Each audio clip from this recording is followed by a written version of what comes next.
So I just flew in for the TED conference, and while I was waiting at the airport, I happened to see a family friend that I haven't seen in ages. We call him Uncle Anwar, and he's the spitting image of Babur from the Canadian hit comedy Little Mosque on the Prairie. He loves wearing his traditional kurta pajama, he sports a beard, and he has the most adorable Pakistani accent. So he rushed up to me, gave me a big hug, and said, "How are you doing? What are you up to these days?"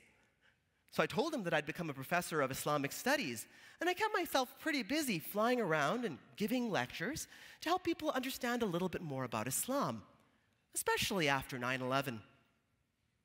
He looked me right in the eye and said, "Don't talk to me about 9/11. Everywhere I go, everybody looks at me as if I am responsible for 9/11. Me, responsible for 9/11. 7/11 maybe, but not 9/11. As I told Uncle Anwar, I've been going around a lot and giving many talks, and one of them was at the National Press Club. At that time, the substance DHM was being talked about a lot. In fact, in Idaho, 86% of those who were surveyed wanted a ban on this substance. I'd like to tell you a number of important facts about this substance and then ask for your opinion.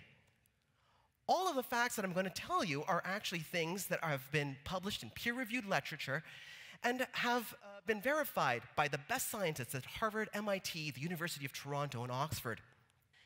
DHM is colorless, odorless, and tasteless. Prolonged exposure to DHM's solid form severely damages human body tissues. Symptoms of DHM ingestion include excessive sweating, urination, and possible feelings of bloating, nausea, vomiting, and body electrolyte imbalance. DHM has been found in excised tumors of terminal cancer patients. Accidental inhalation of DHM is the third leading cause of unintentional death worldwide, with almost 400,000 fatalities annually, according to the World Health Organization. For those who have become dependent, DHM withdrawal means certain death. Given this information, how many of you would allow DHM to be freely available? Almost nobody. You are in full agreement with the people at the National Press Club that I talked to. Let me tell you a little bit more about it. DHM is dihydrogen monoxide. It's also known as hydrogen hydroxide, but most of us probably know it by its common name, which is water. Every fact that I just told you was verifiable by the best scientists across the world. And yet, almost everyone in this audience was ready to limit our access to water. When we are presented with only a certain subset of information, we are liable to make errors of judgment and wrong decisions. The story of DHM reveals a lot about the topic that I want to talk to you about. Another type of DHM that is much more invidious than this one. The first DHM is dihydrogen monoxide, but the second one is dehumanizing Muslims. Media Tenor, one of the leading world organizations for strategic media intelligence, reviewed close to 1 million items about Muslims in US and European media outlets. 98% of the stories were about Muslim militants. Only 2% of them were about the ordinary 1.5 billion Muslims, 1/4 of our world's population, with whom we share this planet. This is an exact parallel to the situation of the information I gave you about DHM. When all of the information we have is about one extremely unusual subset, not only do we fail to address that subset, but we completely misunderstand the issue. We have conflated the actions of an infinitesimally small portion of Muslims in the world with 1.5 billion people across the globe. It's similar to if we were to take the actions of the Ku Klux Klan, the cross burnings, and say this is representative of all of Christianity. Unfortunately, this type of conflation has become increasingly common, as we can see in the message on the back of this pickup truck, which says, "Everything I ever needed to know about Islam, I learned on 9/11. I remember 9/11 really well. I'd just been appointed to the faculty at Harvard University, and I was preparing for my first class. I remember that class. The students and I struggled to understand the terrible evil that we had just witnessed.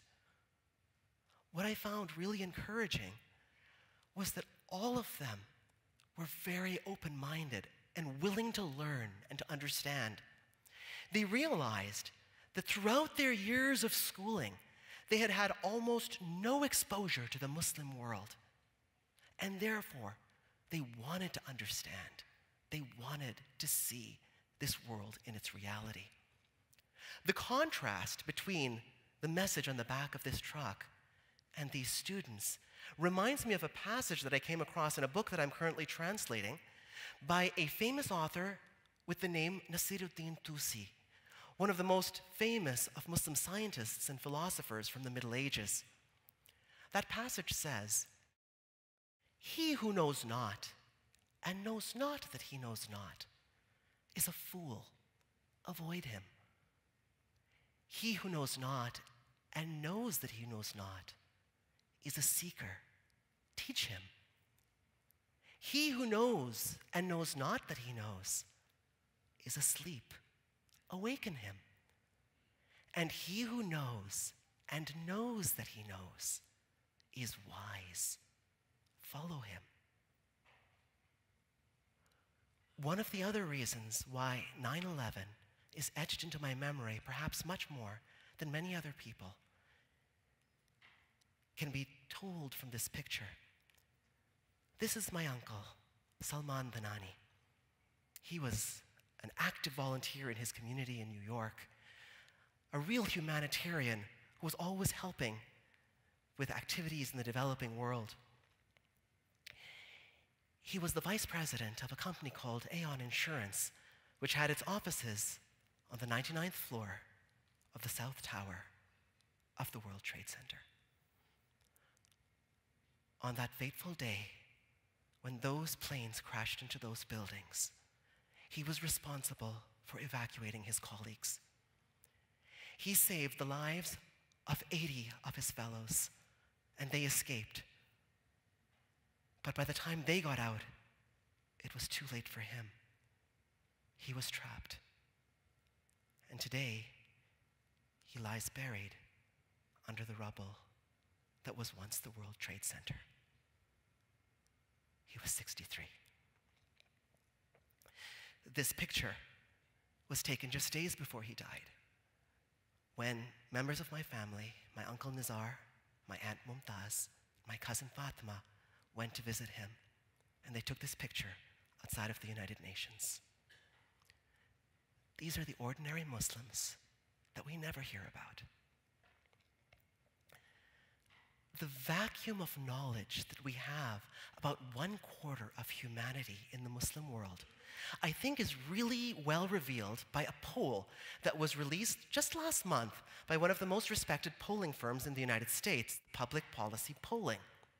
They interviewed 1,000 Americans, both Democrats and Republicans, and the results are something that I promise you I could not have made up if I tried. 1/4 of Americans favor the bombing of Aqaba. Now, for those of you who are unaware, Aqaba is the mythical kingdom from the Disney classic Aladdin. It boggles the mind that 1/4 of people wanted to bomb an imaginary kingdom, presumably because it's maybe somewhere in the Middle East. But I think that is something a little bit telling, isn't it? Because the image that we have of the ordinary people that live in that part of the world is rather imaginary, isn't it?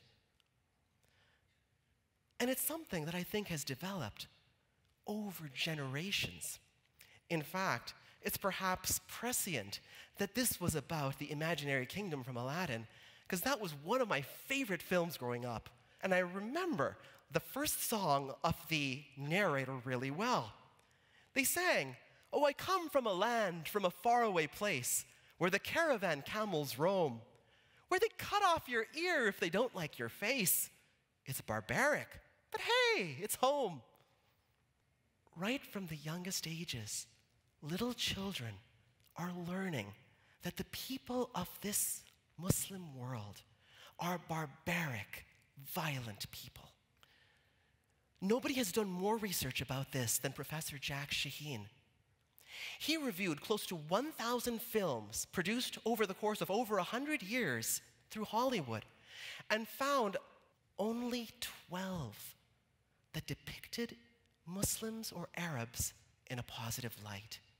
In fact, he reached the conclusion that if there were a male Muslim or Arab character in a film, there would be a 95% chance that he would be depicted as violent, greedy, or dishonest.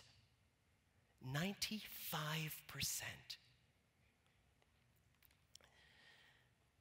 People like Samuel Huntington have described our current world situation as a clash of civilizations. More nuanced thinkers who realize and understand other parts of the world better realize that what we're really facing is a clash of ignorance. How do we confront the clash of ignorance? Well, here's an idea that I think is worth spreading. I sit on the governing board of the Madrasa Early Childhood Program in East Africa, which reaches out to the most impoverished regions of this place, to children who have no access to schooling. Some 30 years ago, leaders along the coastal Muslim communities of this region approached His Highness the Aga Khan, whose grandfather had established the first multiracial schools in the entire region, to ask if he could help them with educating the youngest children in these disadvantaged communities. In the time since then, they have developed an innovative curriculum that has been highlighted on CNN and the BBC, which teaches all the subjects one would normally expect.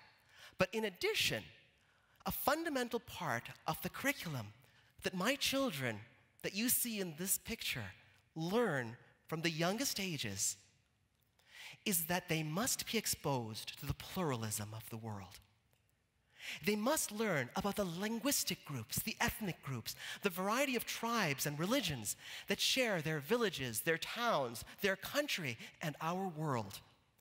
In other words, these little children grow up with a cosmopolitan ethic. Now, as many of you may recall, the beginning of 2008, Kenya was faced with terrible violence as post-electoral violence broke out across the country. There was terrible carnage as the supporters of the president, Mwai Kibaki, battled against the supporters of his opponent. Kikuyu tribe, Luo tribe, Kalenjin tribe were killing one another. Thousands of people were murdered, hundreds of thousands were displaced. All 75 of our schools in Kenya were closed down. We were frantic. Our schools were located in the poorest areas of the country, the areas most likely to be affected by this violence. When our board next had its meeting, I immediately requested that a report be prepared to tell us what has happened to our children, what has happened to our teachers. Are the parents who volunteer at our schools okay? Are our communities okay? How many have died? When the report came back, we were stunned at what we read. Not a single school in our communities had been impacted by the violence. Not one. And I'm convinced that it is because for the last 30 years, these children have been growing up, learning about their neighbors, learning about the tribes and the languages and the songs and the dances of everyone in their surroundings and in the world around them. They have been immunized against the virus of hatred and dehumanization that demagogues often try to spread. Can you imagine if children across the world were to be taught like these children were taught? Would we be seeing the sectarian violence in Iraq and Syria that we're seeing now? Would the racial problems in the United States be what they are? Would Islamophobia in the Western world exist in the way that we see it? You know, our definition of an educated person in the West means that they should be able to tell us something about Sir Isaac Newton, about Mozart, about Napoleon. But we would be very hard-pressed to find many of even the most learned people in the West who know about the equivalent in the Muslim world. This is despite the fact that the very words algebra and algorithm come from Arabic, that some of the most iconic pieces of architecture in the world, such as the Taj Mahal, come from Muslim cultures, and that the Canon of Medicine by Ibn Sina was the standard textbook of medicine in Europe for hundreds of years.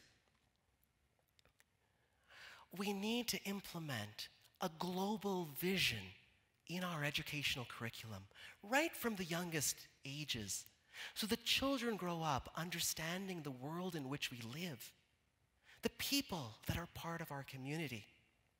At the entrance of the United Nations, there is inscribed a Persian poem by Saadi Shirazi, a 13th century Muslim poet, who writes, Bani Adam azay yekdigarand. The children of Adam are like the limbs of one another, for they were all created from a single soul. When the winds of time afflict one limb with pain, how can the other limbs remain at peace? You who feel not the pain of others, how dare you call yourself a child of Adam? How dare you call yourself a human being? That feeling that we are one human family has led to some of the most inspirational stories of courage in our recent past. In the last few months, as a result of terrorist attacks, some extremist elements in the West have turned against Muslims in their midst who had nothing to do with these terrorist attacks. We have seen women pushed in front of oncoming buses, mosques burned down, and the head of a pig thrown into a children's school. But when these incidents started happening and Muslims were scared to go out into their communities, within 4 hours, 150,000 tweets in Australia with the hashtag I'll ride with you came out. I'll ride with you. We're with you. You're part of our community.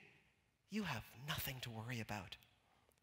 Just weeks ago, Al-Shabaab militants attacked a bus on the way to Mandera on the border of Somalia and Kenya. They tried to take the Christians off of the bus to execute them in cold blood.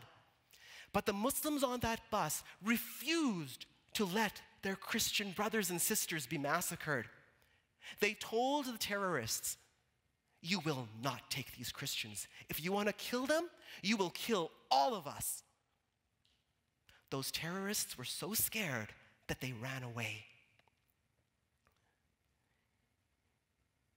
If we are armed with the knowledge about our neighbors and the people that make up our world, we will have the tools to stand up to anybody who hopes to dehumanize others, who hopes to divide us. Because in the words of Saadi of Shiraz, we are all the children of Adam. We are all one human family. Thank you. Thank you.